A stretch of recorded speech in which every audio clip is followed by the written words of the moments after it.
জি, আসসালামু আলাইকুম। ওয়ালাইকুম আসসালাম ওয়া রাহমাতুল্লাহ। আমি একটা ব্যাপার জানতে চাচ্ছিলাম যে আমরা নবীজির উম্মত হিসেবে মহিলা এবং পুরুষরা কি একই রকম নামাজ পড়বো, নাকি মহিলাদের নামাজ আলাদা আর ছেলেদের নামাজ আলাদা? ওকে, ধন্যবাদ। আর কিছু?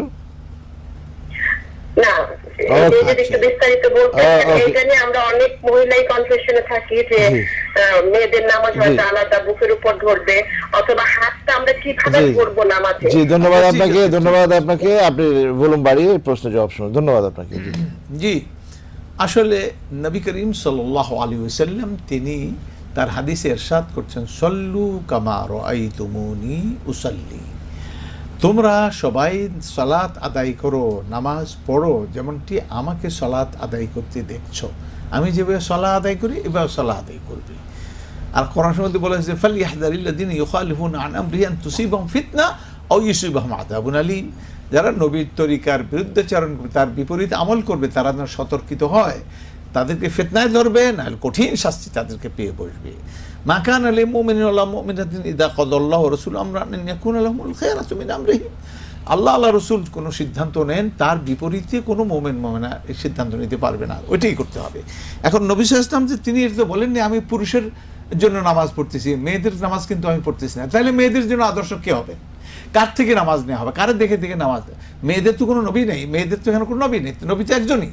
অতএব তিনি পুরুষের জন্য, ইয়েদের জন্য, সেই জন্য এখানে কোনো ফরক হবে না। হযরতে আবু দারদা রাদিয়াল্লাহু তাআলা আনহু, উম্মুদ দারদা, তার স্ত্রী হলো উম্মুদ দারদা। উম্মুদ দারদা সাল্লাত সালাতার রাজুলি ওয়া কানাত ফাকিহা। তিনি পুরুষের নামাজ পড়লেন এবং তিনি ছিলেন ফাকিহা, মানে ফেকাহ বিদ, অর্থাৎ ফেকা তিনি জানতেন। মানে পুরুষের নামাজ কি, পুরুষ যেভাবে নামাজ পড়ছে সেভাবে নামাজ পড়িয়ে দেখিয়ে দিলে মেয়েরা এইভাবেই নামাজ পড়বে। কাজে এখানে ফরক নেই। ফরক একটু, সেটা হচ্ছে যে মেয়েরা পর্দা করবে, পুরুষ এত পর্দা লাগে না, তার সমস্ত শরীর আচ্ছন্ন করতে হয়, এগুলি পুরুষের জন্য এটা জরুরি না। আর বুকে হাত বাঁধা, এটা পুরুষের জন্য, এটা নারীর জন্য।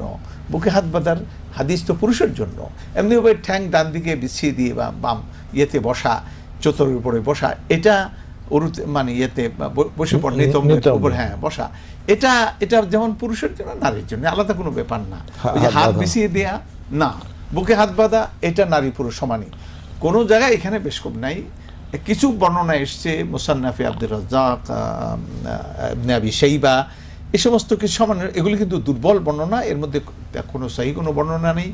অতএব ইমাম বুখারী এটাই পরিষ্কার করে দিয়েছেন যে উম্মুদ দারদা সাল্লাত সালাতার রাজুলি ওয়া কানাত ফাকিহা। অতএব কোনো বেশকম করা যাবে না। মেয়েরা পর্দা করতে হয়, পুরুষদের ওই পর্দা লাগে না, এইটুকুন খেয়াল রাখতে হবে।